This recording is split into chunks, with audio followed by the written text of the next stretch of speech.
Sin votos en contra, el ingreso mínimo vital sale adelante en el Congreso. Todos los grupos lo han apoyado salvo Vox, que aunque anunció que iba a votar en contra, finalmente se ha abstenido.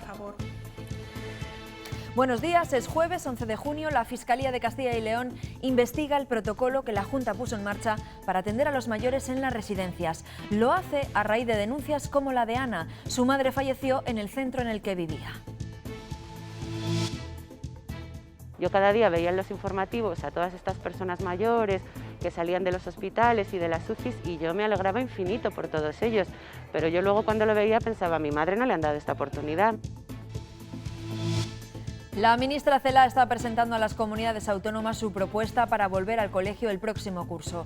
Los más pequeños no tendrán que usar mascarilla ni guardar distancias. El delegado del Gobierno en Madrid asegura ante la juez que investiga las movilizaciones del 8 de marzo que no vio riesgo alguno y que no recibió indicaciones para prohibirlas. Los vecinos de este edificio en Soria han tenido que ser desalojados de sus casas. El motivo, unas grietas en el edificio de al lado que comprometen la seguridad. La borrasca que llega hoy y que hará que cambie el tiempo ya tiene nombre, Nadine. Francisco, ¿qué nos espera estos días? Buenos días, Pilar. Pues Nadine nos va a dejar lluvias, tormentas, puede que mañana nieve puntos de la cordillera cantábrica, temperaturas que ya vemos que esta tarde bajan bastante por debajo de los 20 grados y otro gran protagonista va a ser el viento que va a soplar con rachas de hasta 80 km por hora. Desde las 9:30 de la mañana, la ministra Celaá está presentando a las comunidades autónomas su plan para que los alumnos regresen a las aulas con seguridad. 20 alumnos como máximo en infantil y pupitres a 1,5 metros de distancia y mascarillas obligatorias a partir de quinto de primaria. Son algunas de las novedades que tendrá la vuelta al cole en septiembre. En infantil y hasta cuarto de primaria habrá un máximo de 20 alumnos por clase. Podrán moverse libremente, sin distancia social y solo tendrán que ponerse la mascarilla si salen del aula. El Gobierno los considera grupo de convivencia estable. Tenemos que proponer medidas que sean factibles y que se puedan aplicar con una cierta coherencia. No podemos tener niños de 4, 5, 6 años sentados en una silla sin moverse durante 6 o 7 horas al día. A partir de quinto de primaria, en secundaria y bachillerato, olvídense de esta imagen. Las mesas tendrán que estar colocadas a 1,5 metros de distancia, aunque no habrá máximo de estudiantes. Para ellos, la mascarilla será obligatoria, solo se la podrán quitar cuando estén sentados en su pupitre. Los centros tendrán que limpiar una vez al día, ventilar entre clases y cambiar los horarios de los recreos. Tenemos que evitar el que a las entradas y salidas de los colegios haya aglomeraciones que echen por tierra el esfuerzo que se hace dentro del colegio. Esto se puede conseguir con varias opciones. Una de ellas es, por ejemplo, el escalonamiento en la entrada a los colegios. Y en los recreos y en los patios lo mismo. La vuelta al cole el 9 de septiembre se hace con un dato tranquilizador. Solo el 1,37% de los casos confirmados de coronavirus corresponde a menores de 19 años. Los sindicatos han recibido con incertidumbre estas medidas que van a requerir grandes recursos, tanto económicos como personales. La escuela concertada piensa ya en el coste de una mascarilla por alumno al día, aunque dice que hay tiempo para prepararse. Por un lado está la parte laboral, ¿no?, que todas las empresas tenemos que cumplir, pues bueno, además en el sector educativo, pues incluso con más rigor, ¿no?, incluso tener previstas pruebas serológicas antes de que comience el curso. Pero luego también está la parte didáctica, ¿no? ¿Cómo vas a evitar que unos niños tan pequeños, de 3 a 6 años o los primeros cursos de primaria, respeten esas distancias, ¿no?, cuando es tan complicado? Ya sabemos algo de cómo será la vuelta al colegio y cómo lo harán los universitarios. La directora de universidades se ha referido a este asunto en el programa Más que Palabras. Eso sí, tiene en cuenta que la competencia recae en cada una de las universidades. El curso universitario próximo comenzará a finales de septiembre, principios de octubre. Está trabajando en un modelo de presencialidad segura, de tal manera que se plantea volver a las clases presenciales, respetando siempre y garantizando pues, la seguridad de todos los alumnos y profesores. Las Fiscalías de Castilla y León mantienen abiertas 22 diligencias de investigación sobre residencias de ancianos por la gestión durante la pandemia. Por provincias, Valladolid se sitúa a la cabeza con 8 procesos abiertos. A estas hay que sumar la abierta por la Fiscalía sobre el protocolo de hospitalización a residentes. Esa investigación de la Fiscalía de Castilla y León surge a raíz de 2 denuncias que ha presentado la Asociación del Defensor del Paciente. Son muchas las familias que no están conformes con la asistencia que se dio a sus mayores en las residencias. Creen que deberían haber sido hospitalizados. Es el caso de Ana. Su madre murió en el centro donde vivía y tuvo que sacar a su padre para evitar que también falleciera.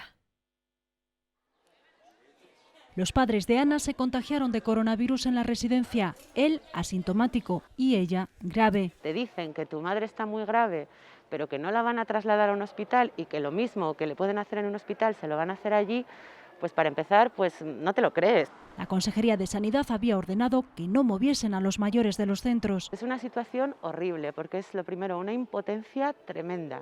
Tras su insistencia la trasladaron al hospital, falleció allí. Yo cada día veía en los informativos a todas estas personas mayores que salían de los hospitales y de las UCIs, pensaba, a mi madre no le han dado esta oportunidad, no le han dado esta opción. Ana peleó para sacar a su padre de la residencia. Estaban 250 personas con una enfermera, cuando la mitad de la residencia estaba contagiada ya y muchos de ellos en estado grave y muy grave. Son 2 de los 54 afectados que van a denunciar la gestión de las residencias y de las consejerías de Sanidad y Familia. Porque entendemos que esos 2 escritos lo que hacen es condenar a la muerte, a una muerte gratuita a muchas personas mayores.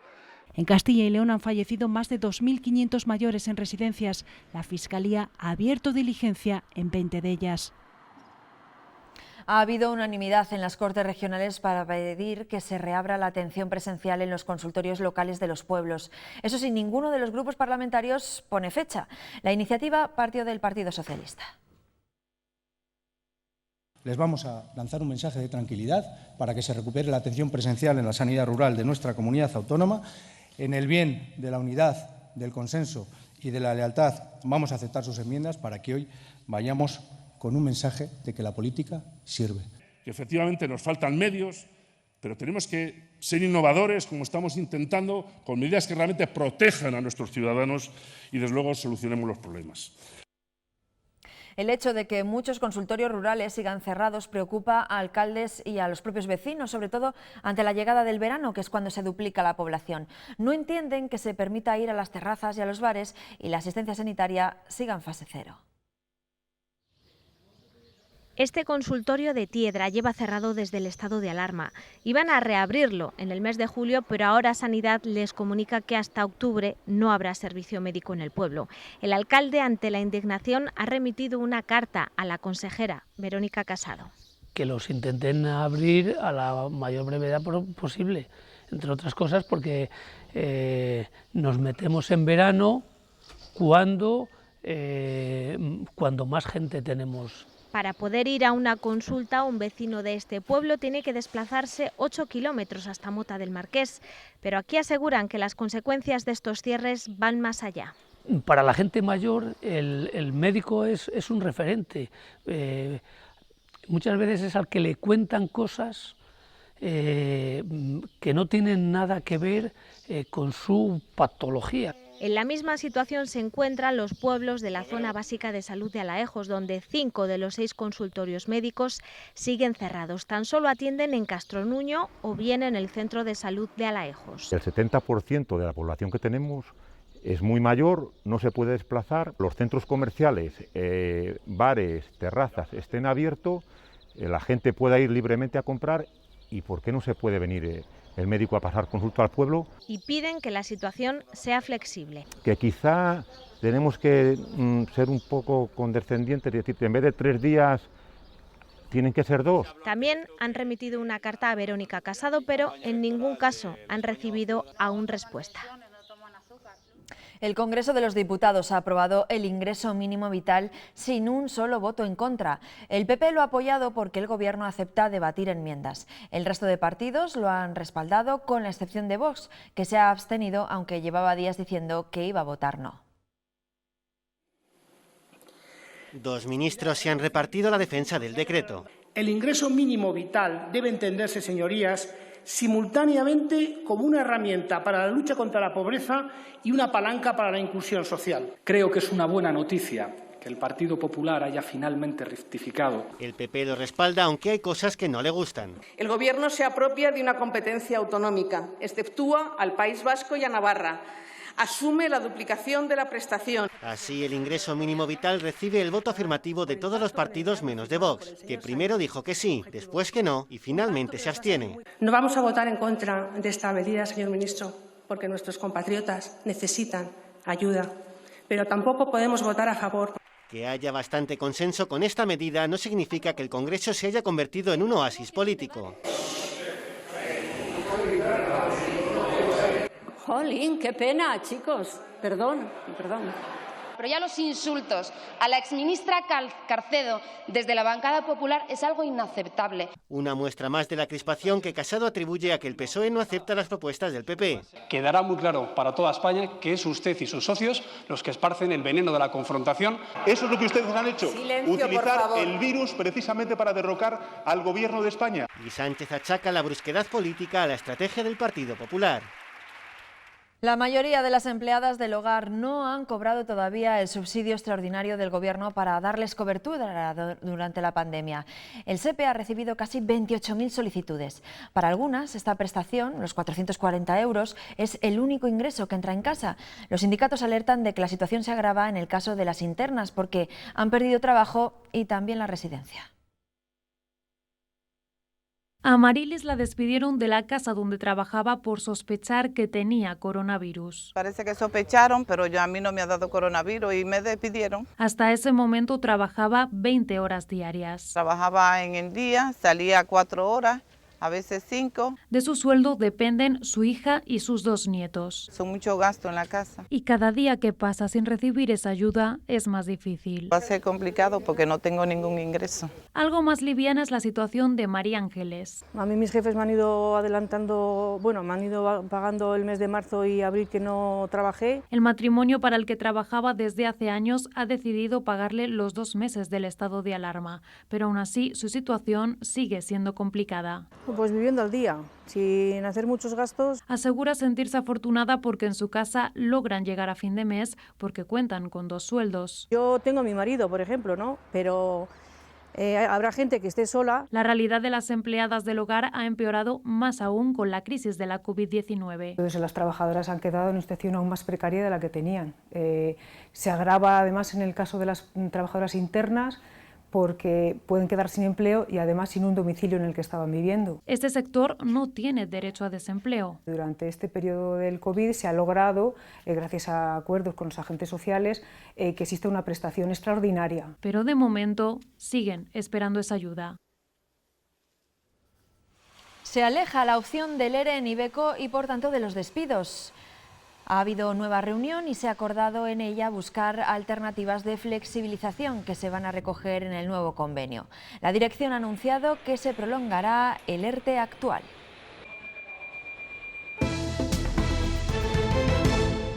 El Tribunal Supremo está revisando el primer caso de bebés robados, el de Inés Madrigal, una murciana, la primera que llevó a juicio un caso de este tipo en España. En su día se consideró que el delito había prescrito. Pruebas halladas posteriormente han permitido la revisión y eso da esperanza a cientos de familias como las de 2 leonesas que buscan a sus hermanos. Sus hermanos y hermanas fueron bebés robados. Le enseñaron pues el típico bebé que enseñaban a todo el mundo, que solo se le veía la carita y las pestañas congeladas. Mi madre siempre dijo que se lo habían robado. Cuando salieron a la luz los primeros casos de bebés robados, María José decidió coger las riendas de la situación en lugar de sus padres. Mi madre tiene todo borrado, no le preguntes nada de lo que pasó porque no se acuerda de nada. Lo mismo hizo Almudena. No están mis padres para podérselo decir ellos, lo que siempre quisieron, porque para ellos éramos hijos todos. Con el paso de los años, la documentación se convirtió en prueba. Toda la documentación que yo tengo, la huella de mi hermano, del pie, de todo, mi madre no la tuvo. Y muchos de los datos que allí aparecían resultaron estar falsificados. Aquí pone los 24 años, donde tenía 29. Y en el hospital no hay nada. O sea, no existe mi madre. Tampoco hay rastro de tantos niños supuestamente fallecidos. Yo he estado en el cementerio, la fosa común no existe. Si el caso de Inés Madrigal prospera, tanto Almudena como María José volverán a los juzgados. Sí, volvería a denunciar. Porque se han reído de nosotros, de nuestra cara. Pero hasta que la revisión prospere, tendrán que seguir indagando en el pasado. El delegado del Gobierno de Madrid ha declarado ante la juez que investiga las movilizaciones del 8 de marzo que no recibió ninguna indicación para permitirlas o prohibirlas. Ha asegurado que no vio riesgo alguno en que se celebraran y que en todo momento siguió criterios médicos para tomar una decisión. Hora y media ha durado la declaración del delegado del Gobierno en Madrid ante la juez Carmen Rodríguez Medel. En aquel momento no había ningún elemento que me llevase a prohibir, fíjense, el ejercicio de un derecho fundamental. Su estrategia de defensa coincide con los argumentos de la Fiscalía y la Abogacía del Estado, que insisten en que no hay indicios de delito y por lo tanto no hay base para la acusación. Se hizo lo que en aquel momento marcaba la ley y lo que en aquel momento nos decían los expertos sanitarios que se podía hacer.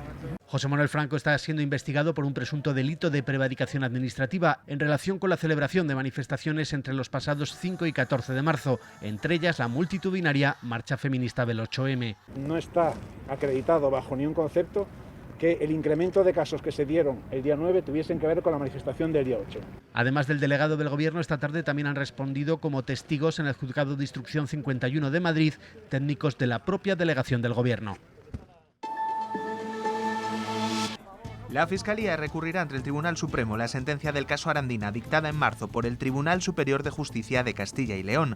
Considera que las condenas a Carlos Cuadrado y Víctor Rodríguez no se ajustan a derecho porque se aplicó de forma indebida el atenuante de edad o el grado de madurez con la víctima. La Fiscalía no rebate la absolución de Raúl Calvo. Segunda jornada del juicio por el asesinato de 5 jesuitas españoles en 1989 en El Salvador. El principal acusado, el ex viceministro de Defensa salvadoreño, ha negado su participación en la masacre porque alega que no controlaba al ejército. Se enfrenta a 150 años de prisión. Instituciones Penitenciarias ha ordenado el traslado de 4 presos de ETA, 2 de ellos a cárceles de Castilla y León. Balbino Sáez Olarra será trasladado de Valencia a Valladolid. Fue condenado a 20 años por el intento de asesinato de los exministros socialistas José Barrionuevo y Matilde Fernández. El otro es Asier Rodríguez López, al que moverán de Granada a Soria. Cumple una condena de 20 años por el intento de asesinato de 2 erchainas. En Soria, una decena de vecinos ha tenido que ser desalojados de sus casas. La razón, unas grietas en el edificio colindante al suyo.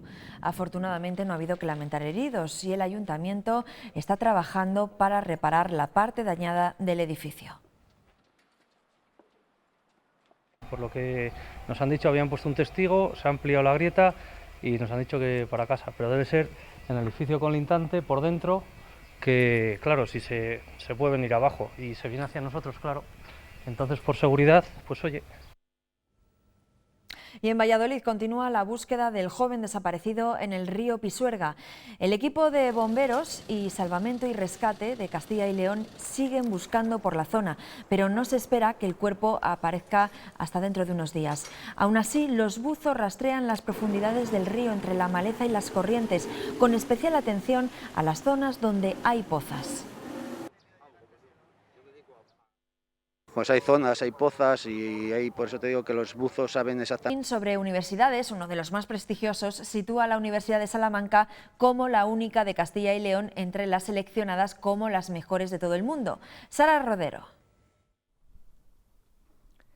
La Universidad de Salamanca es la única de Castilla y León que aparece de nuevo en el ranking elaborado por la prestigiosa editorial QS. El estudio engloba 800 centros de educación superior y la Universidad de Salamanca se sitúa entre las 600 mejores. Además, a nivel nacional se coloca en el puesto 17 de las 26 universidades españolas analizadas. El informe evalúa parámetros como el de reputación académica o estudiantes internacionales, donde la Universidad de Salamanca supera los 20 puntos sobre 100.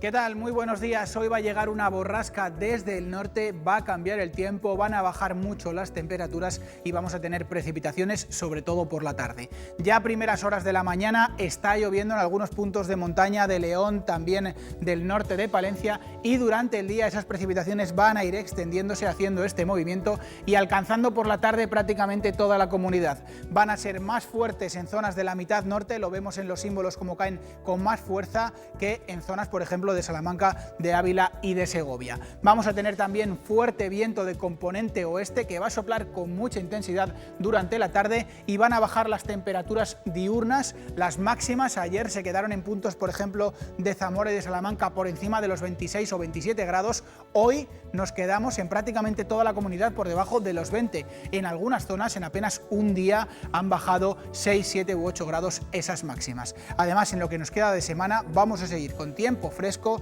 y con precipitaciones. Esto es todo, que pasen un feliz día. Gracias, Francisco. La pandemia del coronavirus será sin duda alguno de los hechos informativos más relevantes del siglo XXI, pero en España nos falta documentación de lo que pasó en pleno pico de la enfermedad. Los medios de comunicación no hemos podido relatar todo lo que ocurría dentro de los hospitales. En Castilla y León ni tan siquiera existe el relato de lo que ocurrió en el hospital de campaña de la Feria de Muestras de Valladolid. Los aplausos de las 8 de la tarde de los propios médicos o enfermeros o personal sanitario que salía aquí no nos dejaban estar simplemente en esa plataforma. Podíamos haber entrado, como se han hecho en otras comunidades, por ejemplo, un fotógrafo o un medio cada día. En Castilla y León hemos trabajado a muchos metros del foco mediático. Sin embargo, sí que hemos visto lo que pasaba en el interior del IFEMA, el Hospital de Alcalá de Henares o el cementerio de la Almudena. Pero aún así en España nos faltan imágenes y nos hacemos preguntas. ¿Dónde queda el derecho a la libertad de información? ¿Qué pasó en la morgue del Palacio de Hielo? ¿Quiénes son las víctimas de esta pandemia? No tenemos ni siquiera sus nombres. La ley de protección de datos nos impide publicar una portada como la de New York Times.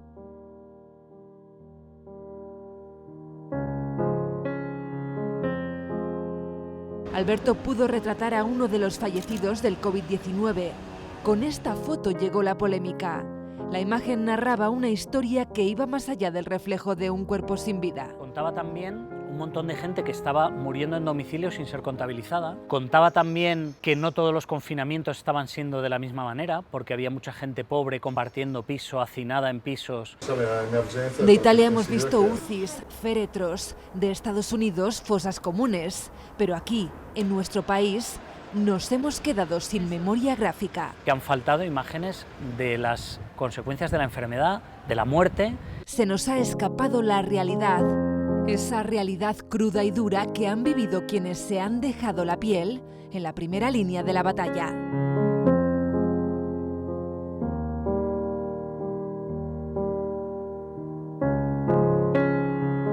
Bueno, pues ahí queda esa queja y esa reivindicación de los medios de comunicación. Nosotros volvemos mañana a las 8 con más noticias. Ahora pueden seguir informados en nuestra página web. Adiós, que pasen un feliz día.